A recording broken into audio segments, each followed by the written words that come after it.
दिवसाची सुरुवात अशी बरोबर अवर डेली ब्रेड हे रोजचं मनन जे आहे त्यामध्ये मी एक कोरी टेन बूम ह्या स्त्रीविषयी वाचलं. त्या स्त्रीला हिटलरच्या काळामध्ये नाझी सैनिकांनी पकडून नेलं होतं आणि हिटलरनी एक छळ छावणी तयार केली होती.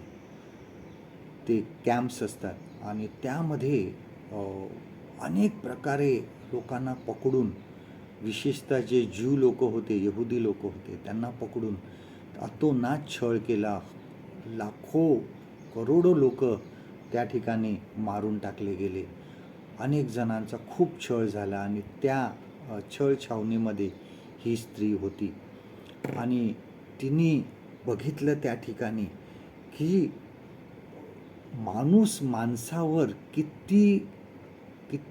म्हणजे किती खाली जाऊन, कुठल्या खालच्या थराला जाऊन अत्याचार करू शकतो हे तिने नमूद केलं. की ती म्हणाली की माणूस माणसावर इतका अत्याचार कसा करू शकतो आणि ते पण इतक्या खालच्या थराला जाऊन.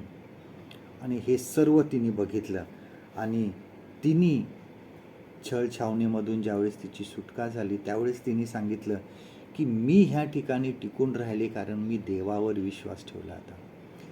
तिने असं सांगितलं की ज्यावेळेस तुम्ही जगाकडे बघता त्यावेळेस तुम्ही निराश होता.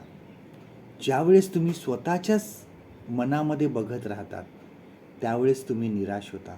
पण ज्यावेळेस तुम्ही आपली दृष्टी ख्रिस्ताकडे लावता त्यावेळेस तुम्हाला शांती प्राप्त होते, तुम्हाला शांती लाभते. आज जगामध्ये आपण काय बघत आहोत? आजच्या जगामध्ये हिंसाचार चालू आहे, दहशतवाद चालू आहे, अनेक रोगराई काही देशांमध्ये पसरलेली आहे, उपासमार चालू आहे. आणि अशा वेळेस ज्यावेळेस आम्ही ह्या ठिकाणी अशा प्रकारे आमचं जग बघतो त्यावेळेस आम्हाला चिंता निर्माण होते.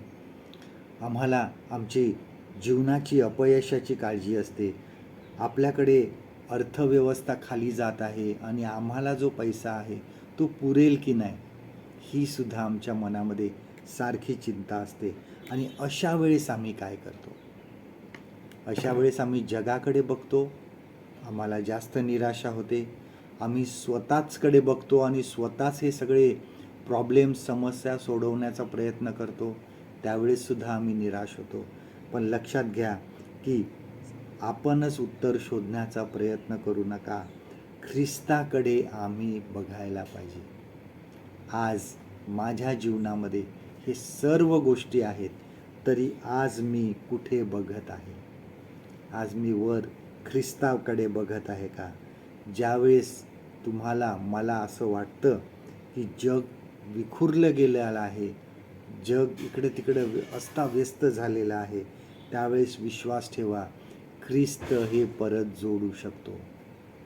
आजचं देवाचं वचन आपल्यासाठी हे आहे, स्तोत्रसंहिता 121 आणि पहिलं वचन, साम 121 अँड वर्स 1. मी आपली दृष्टी पर्वताकडे लावितो, मला साह्य कोठून येईल? परमेश्वर करो आजचा दिवस तुमचा आशीर्वादित करो.